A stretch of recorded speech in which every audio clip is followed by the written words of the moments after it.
Hello and welcome to Haven Behavioral Health Hospital of Westchester. This is the psychosocial assessment training video, an overview of our electronic medical record system, HCS. Again, this is our overview of the PSA and how to do this in the EMR system, HCS, for social services here at Westchester Haven. This is also something that can be useful for anyone who's doing a psychosocial in this particular software. To get started, we log into our software. We will do a video separately on the different parameters here. For today's training for this PSA here, we're going to focus on table of contents. Over here, you'll find a hierarchy of the different functions within the EMR. Here we are going to focus on table of contents. This is where a majority of our work will be done. Once you click this, we will have all the disciplines and the parameters of the EMR will open up here. Intake has their area, nursing, the provider, and social services, which we will spend a variety of time, most of our time in this particular area here. And this also includes other areas of the treatments and for the medical record. Much of this is for different departments, including administration. Our focus will really be up in these top areas here, but mostly in social services. You can either click on the name to expand it, or you can click on the little plus sign to expand it. Either way, they work the same way. Click on the name or plus sign, it opens this up. For social services, these are the different parameters. We have admissions, the daily notes or the daily contacts, discharge, special assessments, and scan documentation. If you click on each one of these, once again, it will open up further to the next box. Click on admissions, and here we have psychosocial assessment. This is what we are working on here today. There's also activity therapist assessment. Okay, these are two separate assessments. There are many times in social services where we may need to do both of these due to staffing needs and how busy we are in the milieu. Plus, as a very functioning and close-knit team, we help each other out all the time. So there are times we may need to help each other out by covering both of these. This video specifically on the psychosocial assessment. I'll do another one for activity assessment later on. Here we have our dailies. This is the interdisciplinary group notes that are put in, and our social service progress notes. We have a progress note entered every single day. It's a contact note. It could be something as simple as a quick check-in or something related to collateral contact or aftercare planning. There's always a patient contact every 24 hours. By Haven's policy, we are to have one every 48 hours. We here at Westchester have focuses on every 24 hours. This is where the team comes in to help each other, because if you're busy, you'll have supports to help you and say, hey, I could not get to my caseload for this particular guest. Can you please go say hi to them and put a note in for me? Then over in this part here, we have our discharge, the aftercare instructions, the Columbia, safety plan, discharge contact, and the Medicare. There will be quite a few of our guests who will have Medicare, and this will be documentation important to them.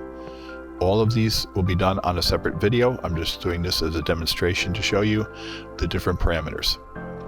So over here, table of contents, again, that's opened up these areas here. So now we're going to jump down from table of contents to documentation. Two areas here that we will focus on: items and documentation. In documentation, this is where we will do multidisciplinary treatment plans. This is where we put them in. Again, a video will be done separately on this. And we at Social Services are responsible for treatment team. So we will be the ones who will be facilitating this and leading this. We do the multidisciplinary treatment plan, and these are the treatment plan updates. This here specifically for us in the inpatient side. This part in the bottom is for outpatient. This is not what we're working on here in the inpatient side right now. And this PSA is for the inpatient side. So to back up very quickly, when you click on this here to start a new psychosocial assessment, what is going to happen is this screen is going to be all white. Nothing will be in here. And up on the left here, you'll see an add button. When you see it all white here, it means there's no PSA was created yet. You click on the add and a brand new PSA will populate. And when that populates, that's what this looks like right here. New PSA starts here. Very simple instructions to follow these line by line. Preferred language. Information gathered from. Where did this information come from? This could be multiple, or it could be just the one.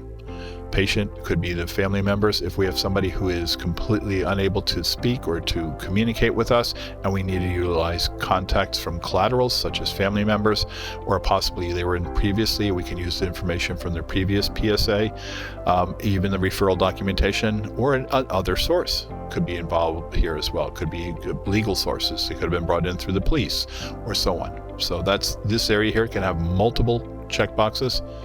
All of the areas here, as we go down this here from admissions, you're going to see all these areas that are grayed out here are not functioning for us to be able to put content in, because it's already been pre-filled out from the intake, from the beginning of the guest's journey through our system. So any area that's grayed here will not be accessible for us because it's already been taken care of. But there are areas here that are also pre-taken care of in intake, but they're still open to us because we may have some additional information. Maybe they actually were married and they never mentioned it in there, and you could put in here that they are married or have a partner. Some of this information is always subject to change because, as you know from our industry and what we do in inpatient psychiatric care, our guests are not always going to be straightforward when they walk in the door, and as additional information is gathered and truths are discovered, we will continue to update these. This is where we start our documentation, past and present psychosocial functionings. This is really where psychosocial assessment starts for us, right here. Again, all of this stuff will be partially filled in from the intake process. If you have additional information to add into any of these areas, you are able to add it in under a separate line. But here is where we start our functionings, right here with this area here. For information on what this means, click on this question mark, and that will give you an explanation of what that content is being looked for, what they are looking for information in here. In the very beginning, you may need to use that a couple of times. Then once you get used to this, you'll be good to go. This box looks like it's minimum, but it actually expands. If I was to click this here, to left click and pull that down, I can expand that all the way down and it opens it up. You do not need to do that because you can write in 700 words in this here right now, and it will just fill in the background. You just won't see it unless you pull this box down. So if you write a lot of content and you want to see if it was actually captured, you pull this down and you'll see everything that you put in there. So going on, personal family history here. Once again, I will have some cheat sheets on some information on what to do here, including templates that we'll be using. Family composition, religious, spiritual factors to consider. Once again, just click on the question mark to understand what those questions are asking. Once again here. Now with some of these radio buttons, as we go into this, these radio buttons, when you click them, they will open up additional dialog boxes. So if they had previous psychiatric hospitalizations and you click yes, there will be another area that opens up here and expands, and there you would list the hospitalizations. And if they had 5 separate hospitalizations, you would be able to list 5 separate hospitalizations. It's all very self-explanatory. When you open that up, you'll see add, then you'll see another ad if it's another hospital, and so on. Primary care provider. Prior to, and we'll have a cheat sheet for this, we must know if they have a primary care and or a doctor that they're working with or a psychiatrist. If they do, we need to make sure we get the release of information first if it was not obtained by intake, so that we can go through this process. Because if they have a primary care physician and we don't get that information, you have to have that ROI done ahead of time for us to be able to complete this. Because if you click yes, it's not going to let you go any further unless you can say that you have that ROI in place. So it's important for us to have that. Again, I have a cheat sheet that will talk about what you do before you start this PSA and or you meet your guest for the first time, that can give you some tips and hints on some best practices. Significant medical history. This is predominantly from the team from nursing and medical, when they're doing their H&P. But if there's information that's been disclosed to you that no one was aware of, as a patient is just opening up and there's a medical condition, bring it to the nurse so that they can make a judgment if there needs to be an item to the treatment plan or to be addressed by the doctor. So please, if you discover information in this area here, bring it to the nurse. And if you're not sure, if you have some of it but you think you need more clarification, discuss it in treatment team. That's what the treatment team is for. But again, if you discover something from a medical issue that was not disclosed previously, please, you must let the medical team know so they can make an assessment if they need to put this in a treatment plan. Coming down here, substance use here, and we'll do a separate video on talking about substance use backgrounds and so on. But if you click on yes, history, another dialog box will open up here with the different substances. You would just click on add, and you'll have a tree where there'll be drop downs, where you'll have alcohol, benzodiazepines, opioids, so on and so forth. And in that drop down box with substance use history here, you would have, the consistent lifetime use, present use, last use, what does the usage pattern look like, and so on. So as much information as you can get. A lot of our guests will be here, will have a substance use disorder.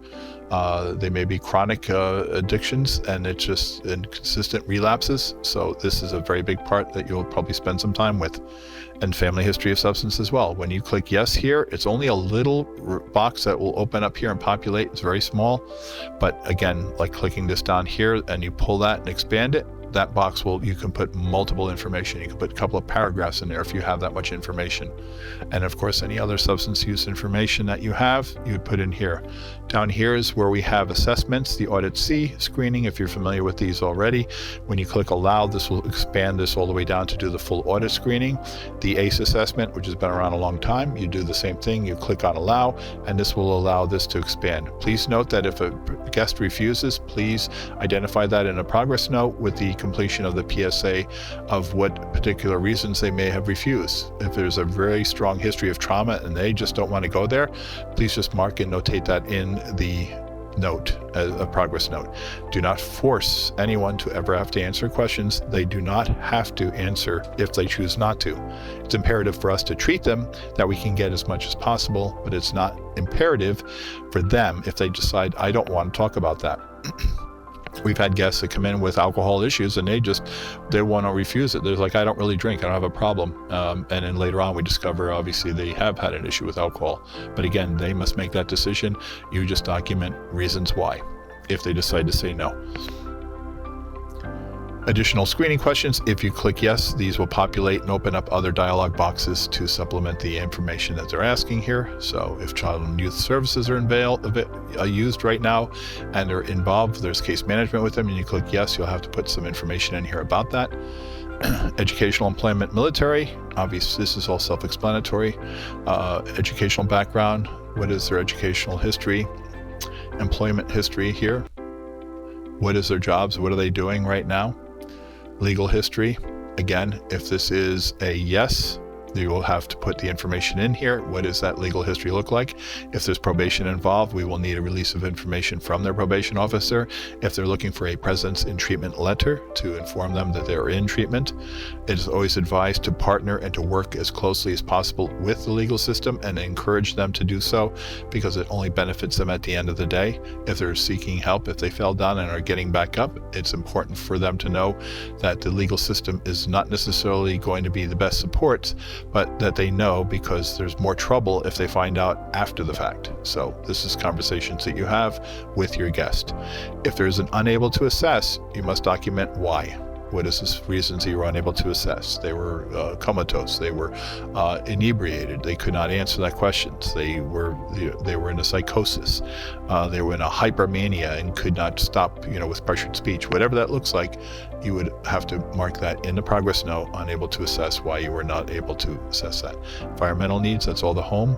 Financial needs, leisure, recreational activities, social peer groups, communication skills, barriers. This also includes language, as well as anyone who may be deaf or is blind or partial blind.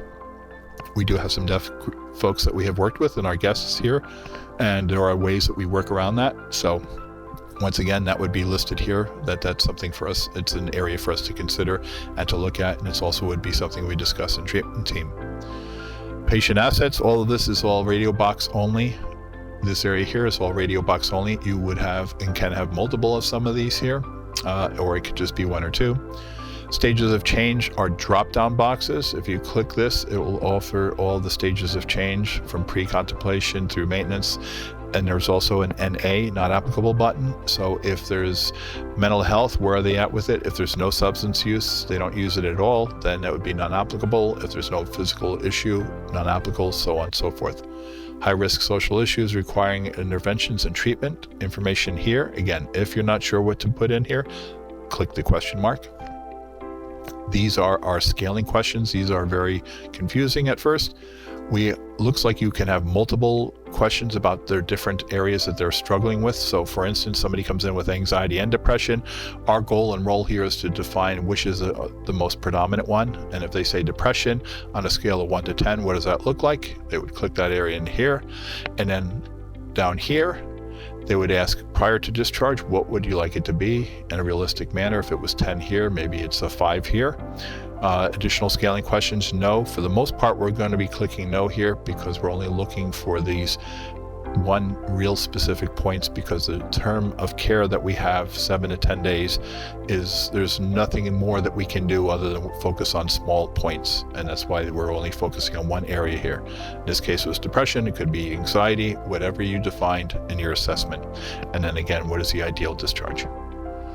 Miracle question, the perfect life right now, what does this look like? This little question mark will give you the information on what that's looking for, but this is their ideal life and can help you with a snapshot to aftercare planning and to help them realize their vision, to let them manifest that vision of what their perfect life will be, which is the reason they're in there seeking help. Current living arrangements. Again, if all these options here, if none of them, you have an other, you click other, a dialog box will open up and you will have to fill out that documentation. Lives with, self-explanatory. Arrangements, safe home, unsafe. Additional community resources here.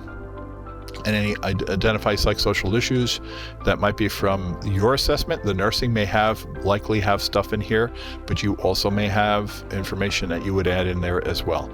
Once you've completed this page, this is one of 2 pages, you click on the next box and that will take you over to this page, which is page 2. This is just radio boxes. You will click all that apply to this assessment. Then down here, once again, as we talked earlier, you'll see a cheat sheet discussing the current provider. And in the current provider, this right here, you will see yes or no. If there is a current provider, you've already had that information filled out previously from the getting a release of information, and that information will be able to be put here. And that's right here. This is psychiatrist. It could also be either primary care or a therapist that's in here as well. So this is important to have ahead of time.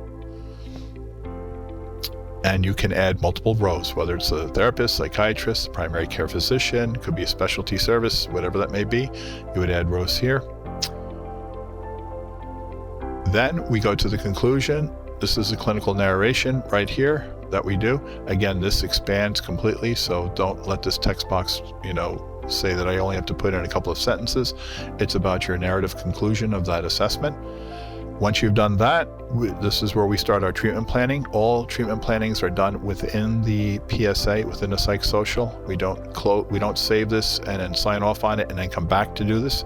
These are done all at the same time. And this will be done on a cheat sheet to help you identify some areas as you're doing the assessment.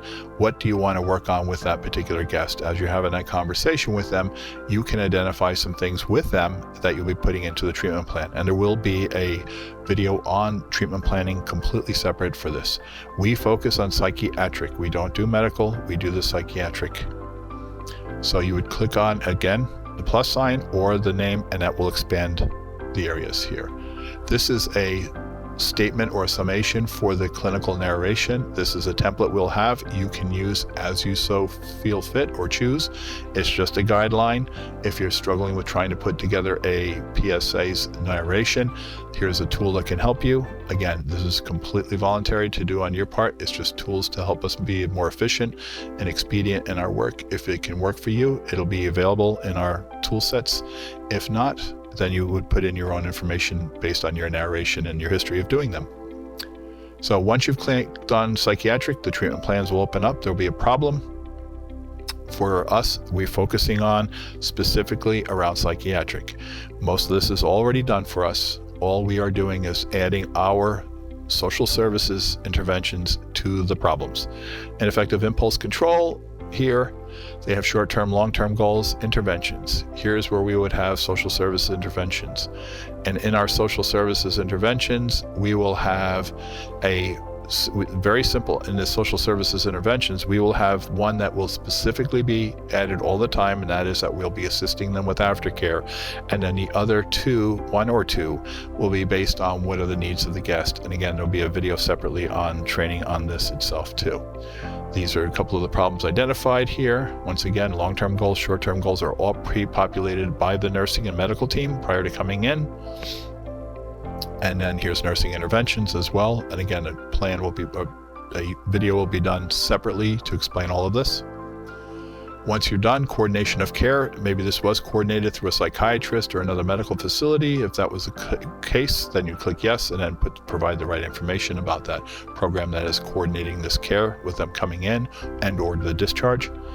Once we're finished with all this and the treatment plan has been completed, and again, a video will be separate for that, then you will click here where you will have the e-sign option. If you're logged in and this is you, you can click here to e-sign. When you click on e-sign and your signature has already been populated in there, you don't need to hand sign it anymore because you'll see your name will populate here.